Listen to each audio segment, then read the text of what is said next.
Grace and peace, you guys. Welcome back to Unshakable. Today, you guys, I am going to be reacting to a TikTok video that has been making its rounds around the internet. And this time, though, it is commentary from an individual who is giving the cheat code. Actually, he probably wished that he had never made this video, but it's about this affluent upscale community on Martha's Vineyard called Oak Bluffs. And I know you guys are aware of all of the commentary surrounding Black fatigue. I mean, the culture is so many people are mentioning that, listen, there's something going on in the Black community. We're tired, white folks are tired, like all God's children are tired. And it's not that they're tired of Black people. That is not it. Because I'm a Black person, and I can assure you, people that meet and encounter me and my friends and my peers and my family, they're not tired of us. When they talk about Black fatigue, they are referring to this subculture of morally debased behavior that's reflective of chaos and crime and sexual perversion and just a bunch of sex savagery and mayhem that makes it unpleasant to be around this element. So, what I want to do is I want you guys to take a listen to what this gentleman says. And it's not that what he is saying is wrong. Bless his little heart. This gentleman meant well. He strikes me as one of those members of the Black community that really does want what's best for Black people. And he's way more gracious than I am. See, because my patience has run short. And I am a member of the community that's like, look, I'm not rubbing your back into this. We need you to act like you have some sense. And if you want to be acknowledged and if you want to be in the out with the rest of us, you got to elevate your standard or else we will disavow you. I'm like that mama that's like, when we go in here, embarrass me if you want to, but it won't go well for you. He's one of those. Now take Quayshawn. We love you. We want to bring you along, but take Quayshawn. If you don't know how to act, we're probably gonna have to bar entry and not let you in. Like, he the type that, no shade to him, but you'll run up on him and take his lunch money, and in the end you'll say, we warned you. You can't wave your lunch money around these people. So let's take a listen to what he's about to say. And what he's about to say is, it's not all that bad, but it's the reaction to the individuals who had smoke for what he had to say. Let's take a listen. All right, so let's go ahead and get into it. So this is Oak Bluffs, Massachusetts, Martha's Vineyard. Now, there is no fatigue here. All right, there's no Black fatigue here. There's only beauty. There's only families. There's only professionals. There are only doctors. There are only lawyers. There are only professors. There are only accountants. There are only finance people. That's what you find down here. Families enjoying themselves. Listen, Oak Bluffs has been a haven of Black wealth in this country for 100 years, and I love it so very much. My wife is here. We love it. In fact, I'll be going back home today, but then we'll be back, God willing, in a week to actually enjoy ourselves, because we will be spending a week here through 4th of July. It's going to be beautiful. But you know what? If you know how to act, come on down to Oak Bluffs. We'd love to have, at least I would, love to have people coming down seeing this. This is beautiful. You know what? A lot of times in the media, we get inundated with negativity regarding Black people. Well, come on down to Oak Bluffs and see what's going on down here. But remember, you got to come down here. You got to know how to act. But I love it. Black wealth, elite Black wealth. But you know what? What we don't do is look down on everybody else. What we do is help everybody else, because we want more to come down here. All right, now before we hear from this young scholar here, I just want to engage with a few things that this gentleman said. I appreciated the fact that he highlighted, listen, we're here in Oak Bluffs, and for over 100 years, this has been a safe haven of elite Black wealth, and we've had no problems here. We get along just fine. Me and my family come here, and he's like, all you're going to find here, essentially, let me translate what he's saying. Basically, he's saying, we're normal. right? We've elevated ourselves with a set of values that we believe best reflect the best version of ourselves. We don't want to dwell in chaos. We don't want to steal from one another. We don't want to celebrate criminality and degeneracy and morally debased behavior. We work hard. We earn a living. We are professionals. You may be doctors or lawyers or finance individuals, accountants, professors, just regular normies who've laid claim to the American dream and who've understood that their place in this country, there is a place for them, and they are contributing in a very positive way, and they're reaping the benefits of what it means to be an American and to function in their freedom. I love hearing Black individuals talk like this. I know some people might say, oh, he's an elitist, he's a coon, or he's, boule. Listen, you can attempt to shame this man all day long, but one thing you cannot do is identify the lie. Now, I do believe he's a little idealistic by extending this invitation, saying, come on down, because see, what you got to do first, listen, I'm not an elitist. I'm really not. But I understand what he means. Like, there's no Black fatigue here because we just don't tolerate that kind of behavior. But when I vacation with me and my girlfriend and her children and her husband and our families get together, we have an amazing time. We're just a Black American Christian family. We love God. We love this nation. Our children are disciplined. It's nothing special. Okay, we're not some, seven-figure earners who pass down generational wealth. It's nothing that of that sort.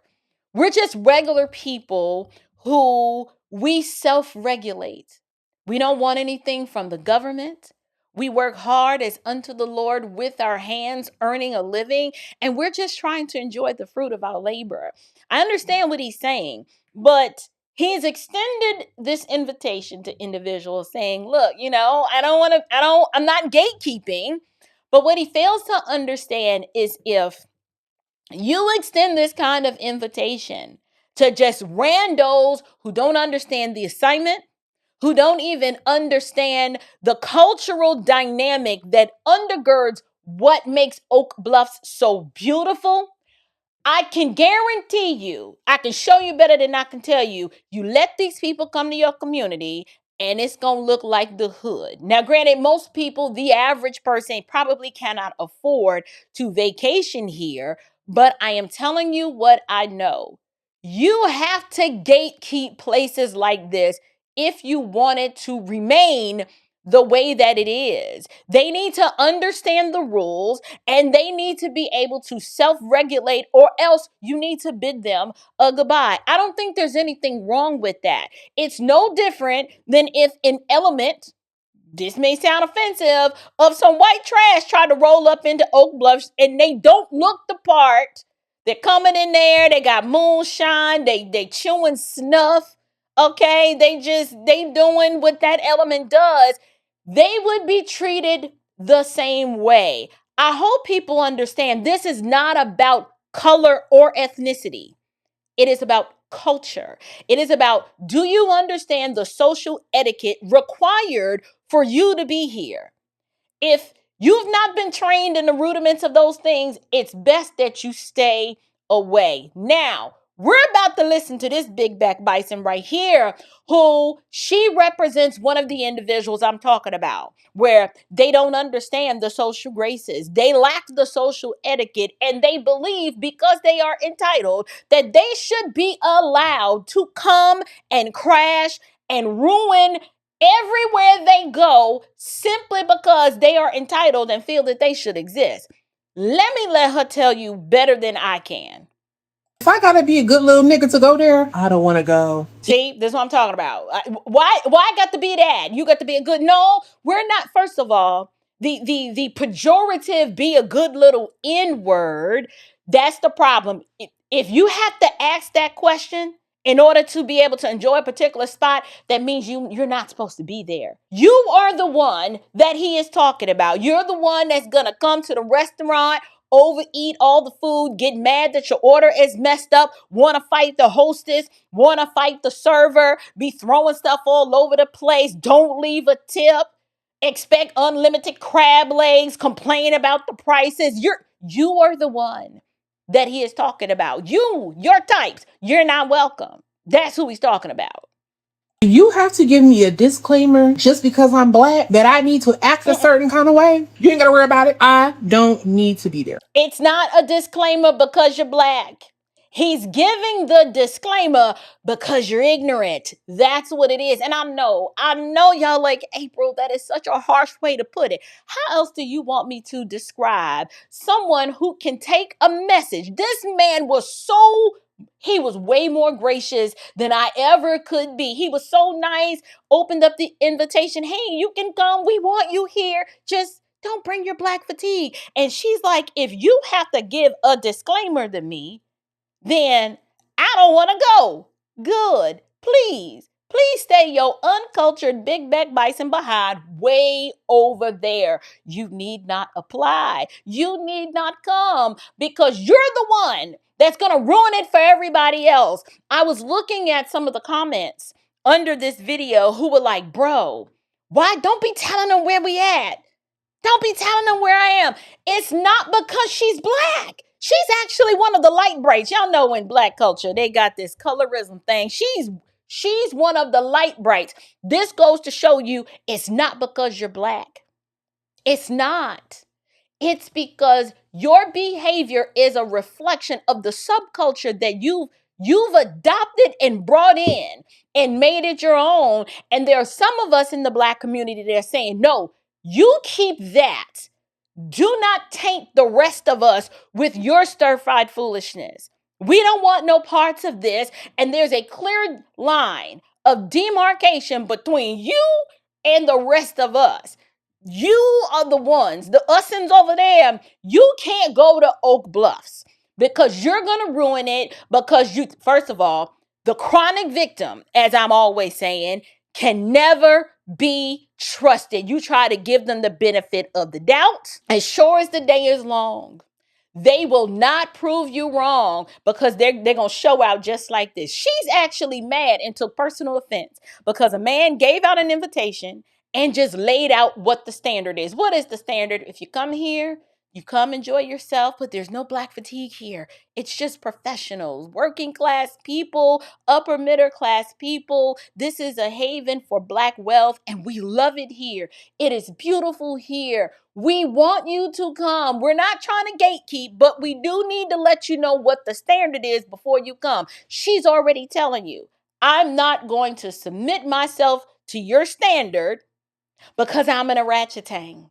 Yes, the orangutans and the pavement apes need not apply. What is an orangutan? It is a descriptor based on behavior. It's not what she looks like. But an orangutan is the female imbecile who can't manage her misery. So she shows out. They take personal offense to everything. They think the world revolves around them. They show out everywhere they go. Their lives are chaotic. That's her. And then you have the male equivalent. That's the pavement ape. That's the one that's going to show up to Oak Bluffs and he's going to want to fight. Somebody stepped on his Air Force Ones and now it's got a crease. And Lord knows what happens when you crease them Air Force Ones. Now got to cut you.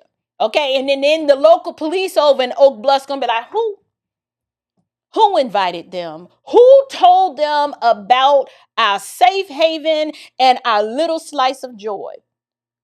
Who let the pavement apes in? Sir, I'm just, now that they know where it is, they gonna be coming. I'm just saying. And that man who made the post about coming to Oak Bluff, I'm sure he's a nice man. I'm sure he's a very nice man. However, I don't understand how y'all are not seeing, well, I do understand. A lot of us still have this mentality, still have this perception that we can perform our way out of racism. This ain't got nothing to do with racism. This has to do with barring entry to the ignorance. The ignorant element of our group, your types. This has nothing to do with racism. It is, see, notice how she's trying to equate civilized behavior with whiteness. I know it's coming, implying that, in order for me to if I act this way, civilized, cordial, polite, respectful, right? Having a standard, this is the black inferiority I'm always talking about. These people really do believe that white people are the standard for everything. Not that scripture has given us a standard of proper behavior and how we're all supposed to conduct ourselves, just being polite and gracious and hospitable and of good moral behavior. No, this woman is literally equating proper human behavior with whiteness. That is crazy work. That is crazy work to me. I fear that, like, y'all are not connecting the dots, like, throughout history. No matter what we did, no matter what we accomplished, no matter what we gave, it wasn't enough. No, that is not true. That is simply not true. This victimhood mentality is why people like her cannot come. It saddens me that this woman doesn't understand it. She really thinks that white people in a capitalistic nation is going to bar people of other ethnicities entry into places and spaces on the basis of your color alone, your ethnic expression. It's never been about your ethnic expression. It has always been about the behavior and the culture that happens to hitch its wagon to your color and your ethnicity. But people want to be around people where they feel safe and they feel comfortable and they don't feel like they have to bring a weapon because you look like you ready to fight and cause bodily harm to them. I'm just saying. It is sad that the mindset and the worldview of some elements of the blacks in our community, they think this way. This is why they don't want her types on Oak Bluffs. No, do not come. Because one, nobody has time to placate to your emotional instability about whiteness and y'all this is the white man's issue and white supremacy is making you say this. No, ain't got nothing to do with your color, ma'am. It's your behavior. It's your morally debased culture. That is not who the American Negro is. That is who this hyphenated American black person has become. But that is not who we are. We're trying to elevate you and raise you to a higher standard. Either you're going to step up and raise the standard, or you're going to stay way back there and we're going to separate ourselves from you. So if you are a black person and you move to an area that I'm assuming is predominantly white, because those are usually the only areas where a black person like that feels like they need to tell other black people, oh, make sure you act right when you come. I don't want to go there. Good. Woo!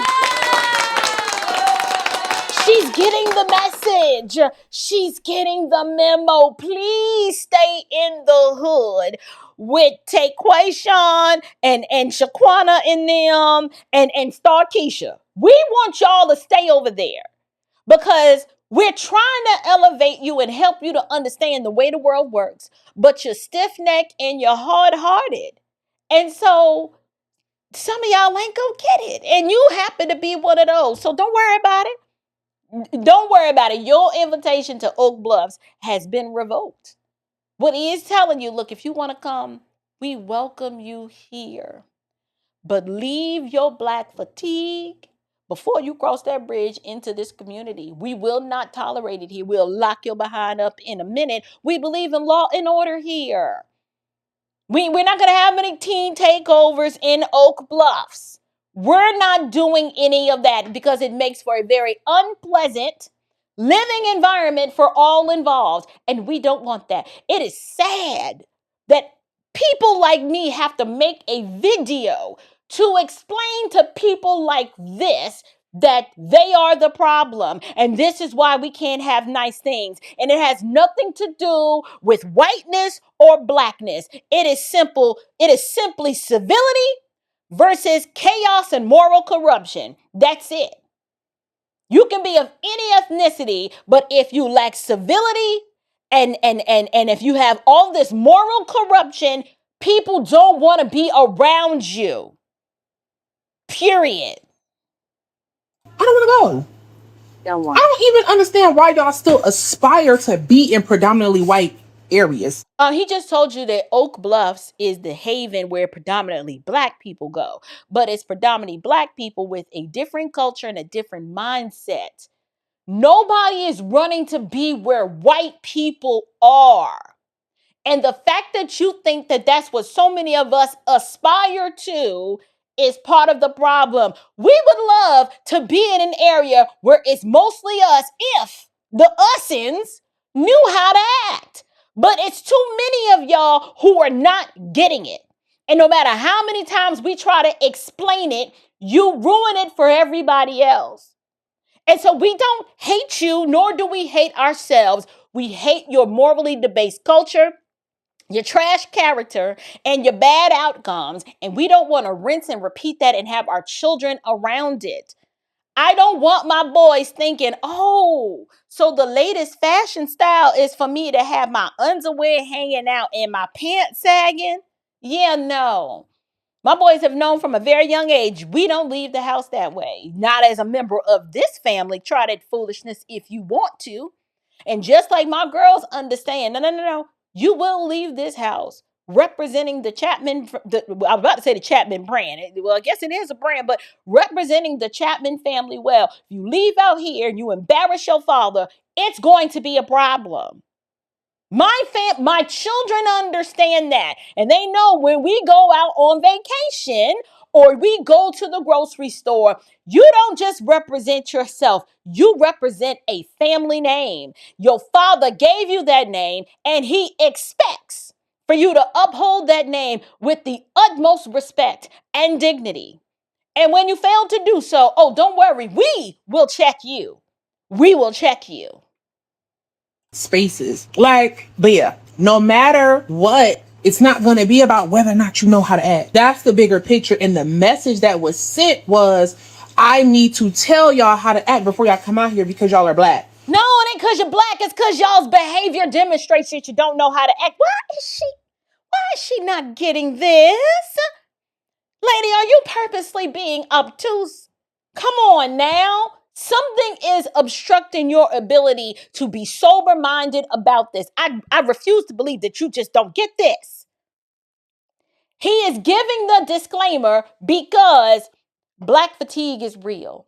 And you know exactly what he's talking about with don't bring that black fatigue here. And the fact that he had to give a speech and a disclaimer to people like you, and you're trying to justify it or act as if you don't understand. Like, why do we need a disclaimer? Because some of y'all don't know how to act.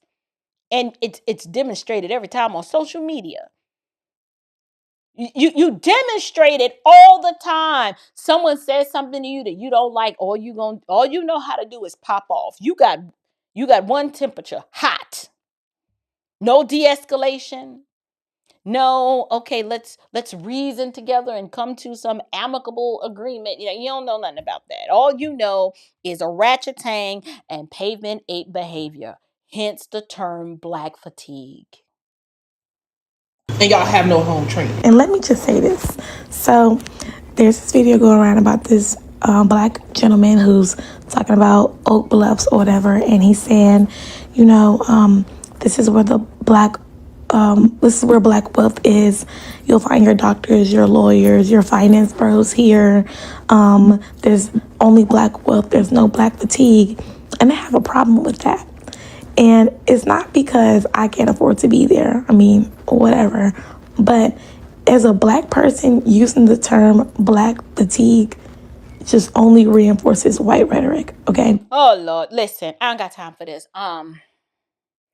The Bonnet Brigade has entered the chat. This is why you don't understand it. Because you didn't have sense enough to know I should not show up on camera with a bonnet on my head. Now, some people have said that the girl had a booger in the nose. I don't think that's a booger. I think that is a nose piercing. But here's the point. The reason why you don't understand it is because he's talking about you or who he's talking about. The Bonnet Brigade and the caterpillar lashes. And just coming on camera looking like you just woke up, i.e. you in the bed. This is not white supremacy or a white person's talking point.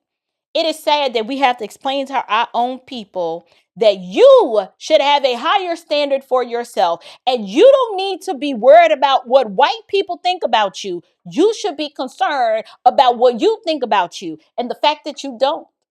The fact that you're offended because he said, act like you got some sense. If you're going to come up to Oak Bluffs, don't bring your black fatigue here. You know exactly what he's talking about when he's referring to black fatigue. You should probably include yourself in that definition.